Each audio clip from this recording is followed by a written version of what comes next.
Another Thor BaconBit. Another one. Do we need another one? Did we do one for Dark World? I don't think so. Wait.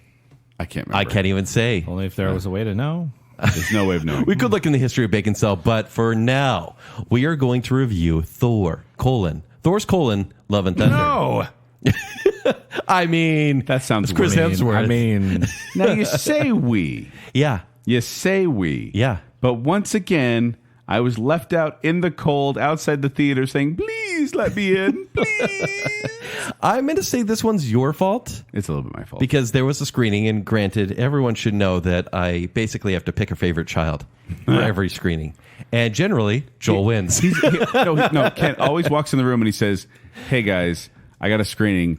Only one person can go to this screening with me. I put a knife on the table. Then he breaks a pool stick over his leg, and placed a shard on the ground and says, here, fight it out. really what it is Joel gets invited to the biggest movies and I get invited to the R-rated ones. Jack Sprat. The only exception is Maverick, Top Gun Maverick. Yeah. You got Top Gun Maverick, yeah. Actually, just real quick, looking at the history of Bacon Sale, we have done as many Bacon Bits about previous Thor movies as we have previous Extraction movies. Which Just is one? We didn't do one for the second one then. No. So only the Thor Ragnarok. We don't want to talk about it or something? So in the realm of Chris Hemsworth movies, you also did a Bacon Bit about Men in Black International. No, we didn't. We did. Why? It came out. We're really sorry, listener. We get really desperate to do Bacon Bit sometimes. So Men in Black International. at the beginning here, we're not going to be giving any spoilers Sure. about the movie, but Kent and Zach are going to give their emotions, and then I'm going to use the Rainbow Bridge out of here. Oh, I like that. After that. Yeah. So you guys can spoil away after I'm gone, because no, I don't want spoilers for this movie. So where's your anticipation for this movie? Because, granted, we have 3 Thor movies, and I think you like the direction of Ragnarok, right? Yeah. No, Thor 1 I thought was a well done shot of Shakespearean drama in Directed by superhero Kenneth form. Branagh. With the big Yeah. robot at the end, sure. That's in all the Shakespeare. Have you not read his comedies? I should. They end with a robot. Oh, no, it's a wedding. Okay. But then, obviously, Dark World was a little bit of a disappointment. Sure. But then Ragnarok was the colorful fun I kind of wanted to see and Changed enjoyed. things up quite a bit. And I've enjoyed Thor as a character throughout the Avengers series. He's, How would you describe his character? the dumb jock. That's a trick question. It's changed so much in this franchise. Dumb Jock would be accurate if there is a character. If he has a character. Sure. Comedic dumb jock. He doesn't. He's the main Hey. fish. He's the fish out of water a lot of the time because he's like, But even in his own swimming pool? yeah, Okay. still. Yeah. He's a fish with no home. But are you going to see this in the theater, not having heard our review yet? Probably. My kids will probably want to go see it. Okay, because your kids? Because I it's not like I can't wait until it comes out on streaming, you know? I've gotten to that point where I'm like, yeah, I'll be fine. How's Phase 4 of Marvel been for you so far? Oh my gosh. So I mean, inconsistent. there's No Way Home, right? Highlight. Yeah. I think Phase 4 has been so inconsistent because I keep being like, oh, this will be good. This Phase 4 is going to be okay. Nope, it's terrible. So to this it'll point, be good. Oh, it's the terrible. best part of Phase 4 has been Andrew Garfield. Yes. Yeah. So 100% is it yes. really Phase 4 is good, or we? Yeah. No, you have to give No Way Home a lot of credit for bringing back what people actually love. Yes. Yeah, I feel. We're not talking about that. We're talking about Thor. Oh, can we talk about the end of Spider-Man No Way Home still? No, Please? We're talking about Thor, guys. I want to hear your thoughts and feelings on Thor, Zach? Well, and I want to and hear you actually- say something positive first. Like Zach I- made us do. yes, for Kenobi. non-spoiler positive. But real quick to your point, you cannot talk about these movies independently anymore. They No. only exist within the universe of the MCU, which has gotten quite bloated at this point. Yeah. So, from my perspective, I haven't watched really anything leading up to this. Luckily, I didn't think I needed to. Well, I do want to just say something to the listener here. We recently, before recording here, we were eating together and kind of planning stuff out. And these two, it was like these little cracks were forming under the facade of they were trying not to say anything, and then suddenly they make some snide comment about Thor, and I was like, "Hey, nope, stop." I And think then the someone else would do comment it. was, you were like, hey, I'm going to leave because I haven't seen Thor. I'm going to leave halfway through the Thor review. Right. And then I said, something we all should have done. So Which that's is actually why- wrong. That's a fallacy. That is wrong on my part. Because there's a good part right near the middle. There are some good parts in this movie, and I'll say I this. wanna hear the synopsis of I Thor, was going to say, give Love a and Thunder. synopsis Yeah, the and then a synopsis of spoiler-free positive comment. That's what I want to hear to start. Sure. So, Thor: Love and Thunder. Thor enlists the help of Valkyrie, Korg, and ex-girlfriend Jane Foster to fight Gore, the God Butcher, who intends to make the gods extinct. Played by Christian Bale. Yeah. Bale. He's going to be Yes. the bad guy in this. Which is the best part. Yes. Christian Bale is a highlight of Thor: Love and Thunder. I mean, it's Christian Bale. Like, did you really think I was going to say He's a good anything villain. otherwise? Well, because the Thor villains have been a little weak, or like Loki was great, but then- Malekith. That got nothing? no. No. So, but the way they play Christian Bale, without giving any spoilers, is very serious. Extremely. Like, this is a jokey movie, twice as jokey as Ragnarok, if you can Wow. believe it. Yeah. Taika Waititi was given free reign to just make it up, I guess. But Christian Bale's moments are from a completely different movie, and they're from a good movie. Yeah. If that says enough. They very quickly set up motivation for his character. So you do care about. Was his he wronged actions by a little Tony bit. Stark? Pretty much. Yeah, just like everything else. Good call. Yeah, and I wonder, is he acting in a different movie? Because his stuff is good. I wish there were more of it. I wish there was more focus on his character. You're saying that what he because does. he's not in the movie very He's not much. in it a ton. Is What he, he does is he used effective. like Bruce the Shark, though? It's like the less Yeah. you see, the better. Because when you see him, visually, the movie gets great. And this is a visual mess. This is casserole of fruit stripe gum. Like, this Wow. is hard to watch. But then every time Gore, the God Butcher, is on screen, you're like, wait a minute. That's art right there. Yeah, Like, how it's- does that look so cool? He seems like, and I have not seen the movie, but just based on the promos, it seems like he's in a black and white movie, and then Thor's in like a super colorful movie. Intentional story element. Yeah. Yes. There's an explanation for that very thing. So, Okay. In fact, my favorite part of the movie. Is this like the Care Bears movie where he lives in a land of no color and the Care Bears are all happy up in Care-a-Lot? 100%? It's amazing how What? it's amazing how you just described a cartoon, because that's what this movie is. In fact, were there kids being held hostage? Yes. Yeah, Yep. it's weird. No, so there's a moment, and without any spoilers, there is a battle in the Shadow Realm, and that is where Gore remains. And it is, sure, it's Super Mario Galaxy, but Yeah. wow, the action is so memorable. And that is at the halfway point of this movie where I went, hey, wait a minute. I haven't been interested in this movie at all up until this moment because it was so dynamic to watch. And I said, okay, follow this up. This could be the final fight, and I would be happy. And of course, it wasn't. And then I was disappointed once again. But it's so cool. It stands out in Phase 4 as a very cool action scene. It doesn't pay off, but it stands out. Yes. So, I mean, and we're kind of jumping back and forth with our reviews. Sure. I think I said it earlier. I think this movie is largely a cartoon. It is very, very silly. I take that for what you will, though. That could be considered a positive. I know a lot of people liked the direction that Thor Ragnarok went, and personally, I actually thought it was fun. I liked Thor Ragnarok just fine, because I think that Thor: The Dark World there's one of two things. It either took itself way too seriously, or I've never seen it. I can't remember. Wait. The movie you saw a week and a half ago, you can't remember? No, Thor: The Dark World. Oh, okay. The second one, right? Yeah. I think that the first one's a little too Shakespearean. The second one is a little too weirdly mystical. And the third one becomes more of a comedy. And you're like, ooh, I think this might be a good direction for Thor. And then it swings so far into that direction that I think Love and Thunder is a mess. Was it funny for you, though? Because Ragnarok had its funny moments. No. Is Thor the only MCU character to get a fourth standalone movie? Yes. Yeah. Hemsworth is, I'm mentioning this at the screening, he's honestly getting into Hugh Jackman Wolverine territory of having played this character for a very long time. Yeah. Thor came out in 2010. So I think this movie does nothing to really advance the character, but it feels like it wants to. Which is interesting because near the beginning, it's basically like, who is Thor? Right? We're going to find out in the fourth movie, which they've actually done in every single Thor movie. But especially, I think how he is in Endgame. Yeah. Carrying that on. Right. And that's probably the one character defining moment he's had in the MCU because they say, well, who are you? What's your goal? They actually never find out in this movie. because this movie is, even though he's on screen the whole time, it's an ensemble piece, because then you have Natalie Portman back and she plays the mighty Thor. And I'm not going to say how, but she has the powers. Except for it was in all the She trailers. has the powers of Thor. Right. She commands Mjolnir. Yeah. And Jonathan. Yes. And then there's Valkyrie in this movie, Korg, who is basically self-insert Taika Waititi, who can't help but be in his own movies. And it's for them, they're like the comic relief that don't work at all. They do a lot of heavy lifting here. And I'll say another good thing about this movie, it's a standalone Thor movie, more or less, because they go, hey, you know how the romance in Thor 1 and 2 didn't really work with Natalie Portman?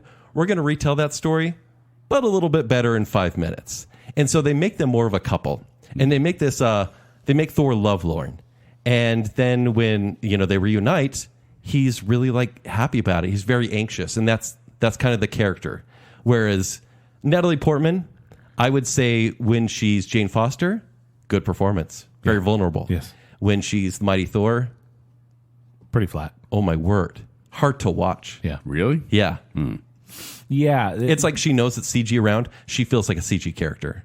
Yeah. It's very strange. She's like a Star Wars version of herself. Like very wooden, doesn't quite seem to know what's going on, and then actually legitimately playing a different character, which you could argue there's story reasons for that. But there are a few scenes with Natalie Portman that are at least attempting to be some of the more dramatic in the MCU. And I think it mostly works for me. Oh, it did? Yeah. Okay. It's cliche what happens, but there are some emotional scenes that I think come really close to working. I couldn't. It felt that it was such a tonal mess for me. It is. That when it was emotional, I'm like, wait, what am I supposed to feel? Because in the next scene, it's a weird cartoon fantasy sequence. Sure. Or then there's Christian Bale, and it's really serious, but then there's 9,000 jokes following. Particularly the beginning. I got a little bit of whiplash. But I will say, I don't think this movie really hinges on the other MCU projects all that much. Yeah, you don't have to watch a Disney Plus series at all, which is nice. That's nice. Featured in the trailer are the Guardians of the Galaxy, and pretty much what you see in the trailer is about it. The soundtrack is Guns N' Roses. Several, like 3 Guns N' Roses songs. Yeah. I like Guns N' Roses. And it's weird you say it's accurate. This is a cartoon, not made for kids. Even though it's very kid-centric, it's not made for kids. Should I not bring my kids to this one? Well, look. There's some spicy stuff. There's some Chris Hemsworth. There's some Chris Hemsworth butt, and that's probably a selling point, right? That's probably me bearing the lead there. And then like there's some they show his bump. Okay, here's the thing. I was asked by my friends at the barbershop, what do you remember from this movie? And I went on for about 10 minutes about how good Chris Hemsworth looks without any clothes on. Wow. Because family friendly. He looks so good. I mean, come on. Family friendly. His full backside of his or a body double. No, it's him. He looks so good. As they're talking about a Greek party. Can we say that? Involving Zeus's reputation. Oh. Yes. Yes. Which is weird, because then that's again... actually true. I did have to edit some stuff out of Ragnarok that was similar in nature. Okay. Yeah. And that's where I'm kind of like, is this for kids? Like, it's stuff that if I watched it as a kid... It's for teens. And truly, there are some scenes in here, Final Battle, for example, where I was like, hey, if I was 7 and watched this movie, I'd like this. What about 16? If you're 15, 16. Well, I like some terrible movies at that time, exactly. so maybe. But even then, like, it's just too much. It's too much at once. Okay. What's your ratings, gentlemen?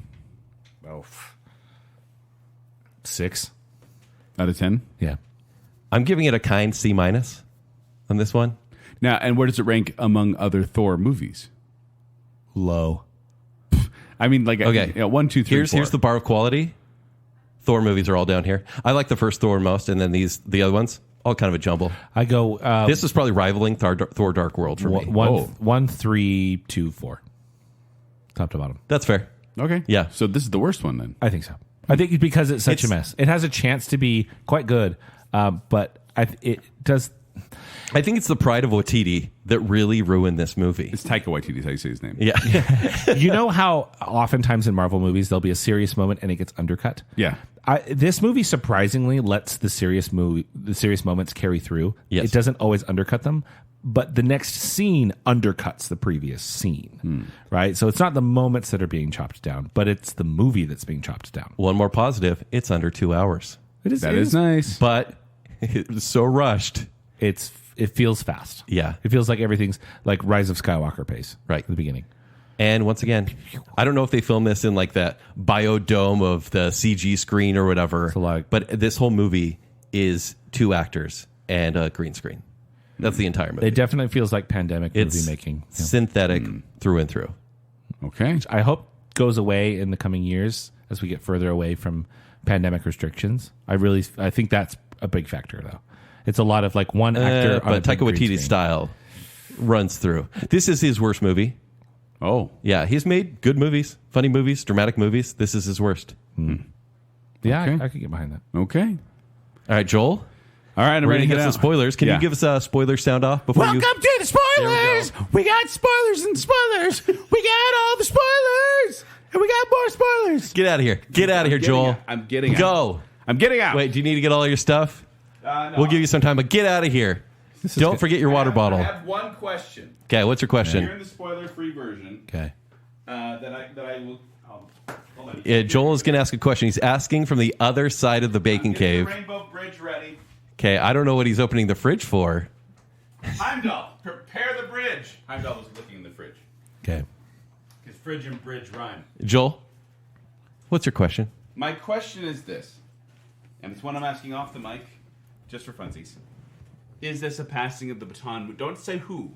Is this a passing of Nope. the baton movie? Not even a little. And that Thor is not going to be Thor in the next movie? Nope. It's gonna be Wait, something. because we're in spoilers, is this what you want to know? Yeah. Nope. No. Not even No. a little. Surprisingly, no. Actually, very little. That was the thing we walked out with going, wait, wasn't that supposed to be a...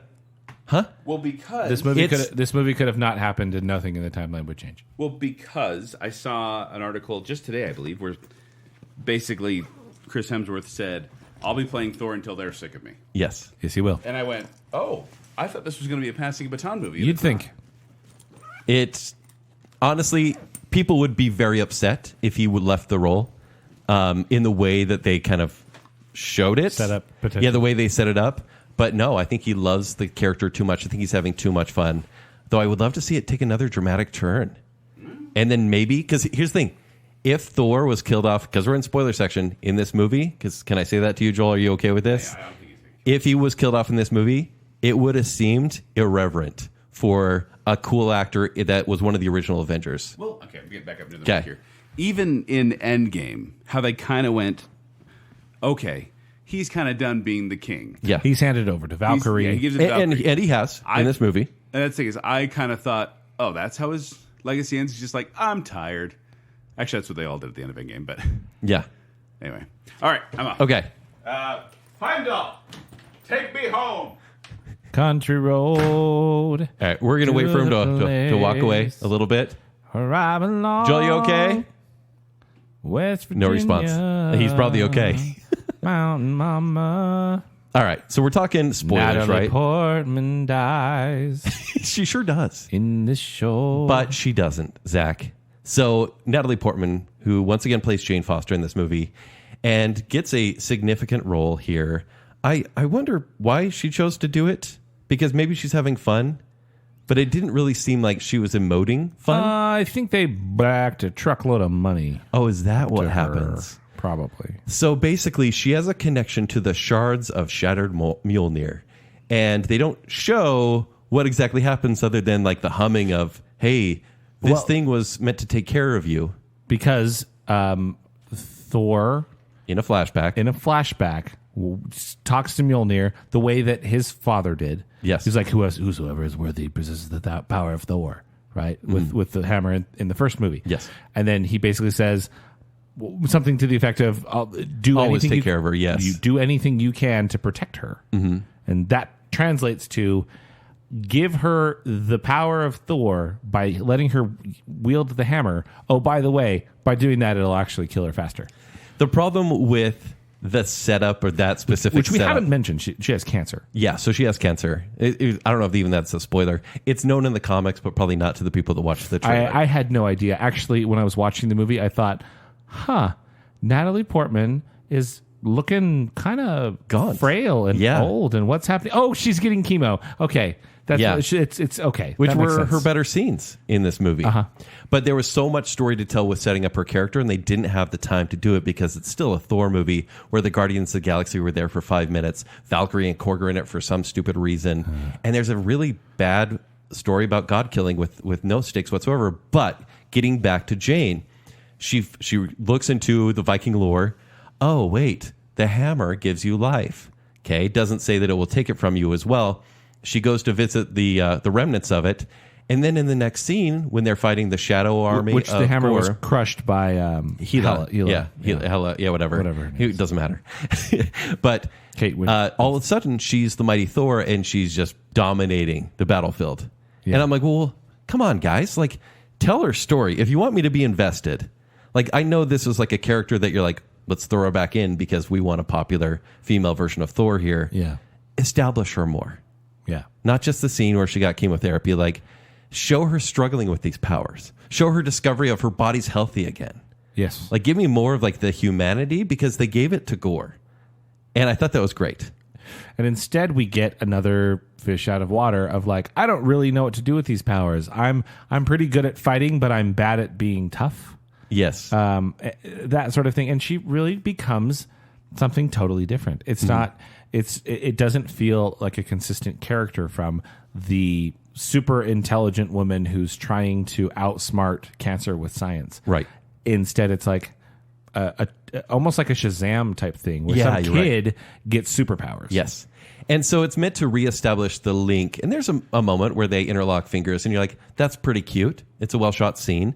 But honestly, the love story is not between Thor and Jane. The love story is between Thor, Mjolnir, and Stormbreaker. Yeah. And they overplay it like crazy. But it's still, that is the thing you care about most, where he's like, oh, my old weapon. Oh, remember all the good times we had. I'm not cheating on you. And you're like, that's kind of funny. Sure. Like, that's very MCU, but that's kind of funny. Sure. But in the end, that matters like 0% to the point where when it got to the end of the movie, when she dies, when she knows she's going to die in battle and go out like a true warrior and go to Valhalla, I didn't care. Mostly because I know she's coming back. Sure. And granted, and she does in the comics, like 5-6 episodes after she sacrifices herself in the comics, she's back as Thor as well. Yeah. And they do that here in the Stinger, which you're like, okay, I guess. Do they? Well, yes, in the Stinger. So when she gets to Valhalla, Yeah. and Heimdall welcomes her. Yeah. I mean, who's really dead in the comic world? True.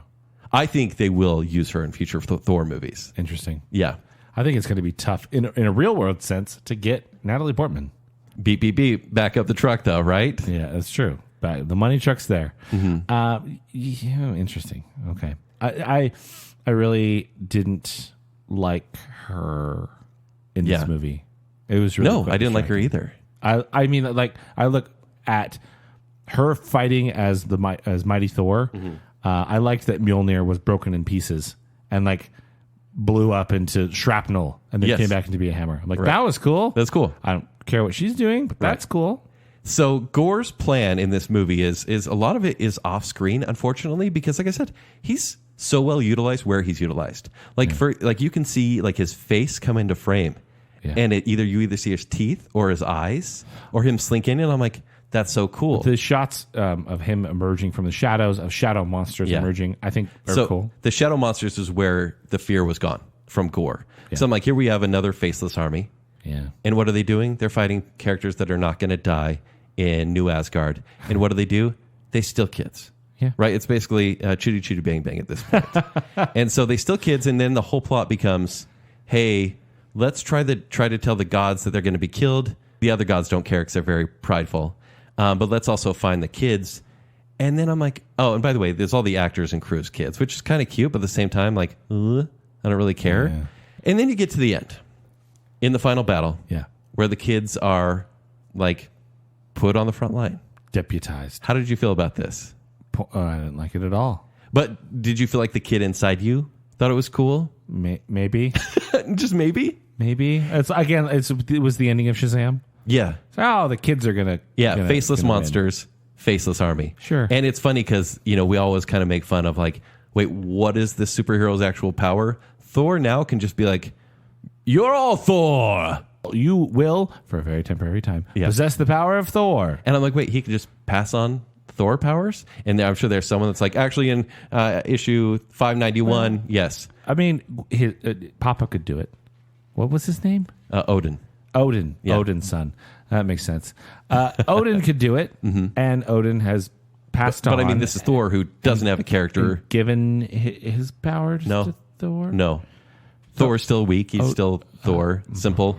Granted, there's probably precedent for it, but I think they were just like, hey, we have kids in peril. How do we take them out of peril, and how do we give them something to do? We deputize them. Yeah. And look, the visuals of that battle, the music playing, you're like, oh, that's kind of quirky. Sure. Like, that's fun. It's a fun sequence. But then when it's done, you're like, oh, no, I hated it. Yeah.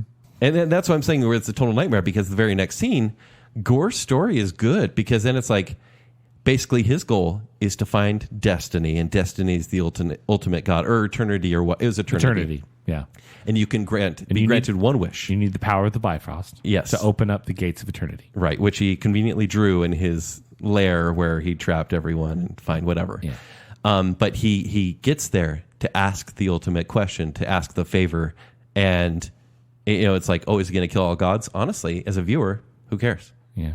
Like, we saw the gods. We're like, it's fine. That's why I didn't feel any stakes. Like, I don't need a sky beam in my movies, but I also need... They paint the gods as jerks. Yes, but I also need risk. Yeah. And then, but the ultimate question was, or, what he wanted, or what they convinced him. Did they convince him that he wanted his daughter to live? They had to convince, how the exchange of her. Like, like it's like, hey, we're all good here. Don't ask for the gods to be killed. Ask for your daughter to be brought back and she'll be taken care of. Right. And that's the love element. This is the family element of the movie. Sure. But the thing is, that should have been a great scene, especially when you put that with Jane actually dying on the battlefield. Like, it should be a good moment, but it was just followed by the kid army and then everything that happened after too. Like, I didn't feel the weight of it whatsoever. And like you said, on the page, some of the more emotional moments in the MCU. Yeah. But I didn't feel it. Yeah, because it continues to undercut itself. I think there's an interesting idea of a good dramatic story here. And it tries to out-funny itself. Yes. Again, I've said it before. It's a cartoon. It becomes such a cartoon. And every once in a while, it wants to be 90s X-Men, where it's a little bit harder hitting. But it's still just a cartoon. Yeah, that's true. Bring in some issues there. Sure. What would you say the success rate of humor was? 1 in 10, 1 in 20? I mean, how many times did you chuckle? Twice. Okay. I really didn't find it funny. I chuckled at bad green screen when he was talking to Mjolnir, but it's like he was looking at the wrong tennis ball. Yeah, some of that stuff, the Mjolnir stuff, made me giggle. Yeah. Like the first time it happened. Right. It's like, oh, get it? Because he really wants his hammer back. And then it's... and even as an audience, we understand the connection between Thor and Mjolnir better than Thor and the Groot arm axe that he made at the end of Endgame. Right. So what does this movie need to be better? More Christian Bale? More gore? Yeah, more Christian Bale. More gore actually killing gods? More Christian Bale and more Natalie Portman acting well. Okay. More Jane Foster, not Mighty I agree. Thor. Yeah. I was surprised to see sad Thor. I thought we got past sad Thor in Endgame. I think we need to get back to sad Thor. I think if for the next movie, and it doesn't seem like they're going to, because now he has the daughter of Gore that he's an uncle to, essentially. And now it's like a sitcom, I guess, where they're both really powerful, which they didn't quite explain how she was powerful all of a sudden. Oh, it's Lone Wolf and Cub. What? I've never heard of this concept before. But no, I really think that they don't need to take it back to the Dark World territory. No. But they need a director that's going to give Thor some serious story. Well, so going back to Endgame, right? This is Thor with PTSD. And I actually think that's an interesting character. There seems to be more weight to what he's struggling with. Whereas in this, he's got the blues because his girlfriend broke up with him. Yeah, he has anxiety, it's not PTSD. It's not the same weight to what it seems like. He's having the same issues, but it's being handled so much in a lighter way than it was in Endgame, which I do think worked much better. Yeah.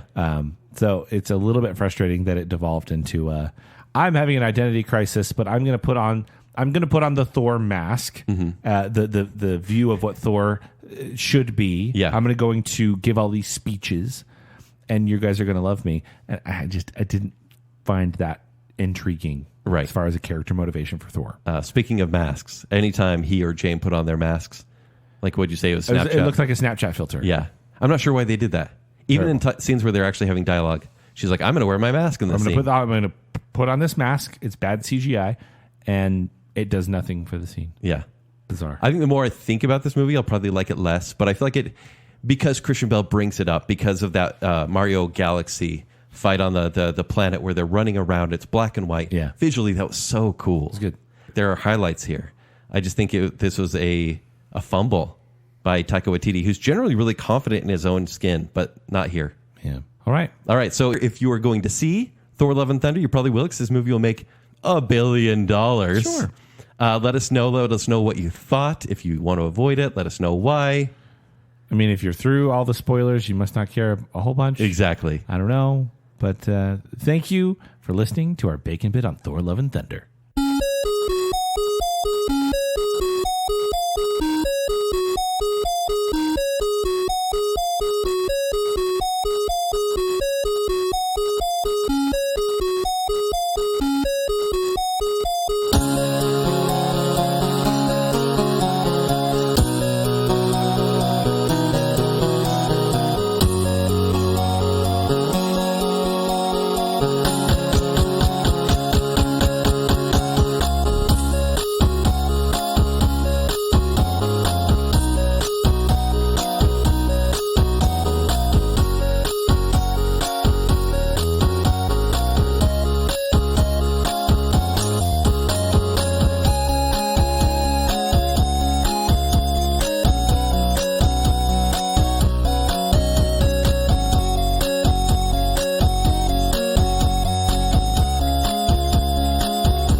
You're all Thor.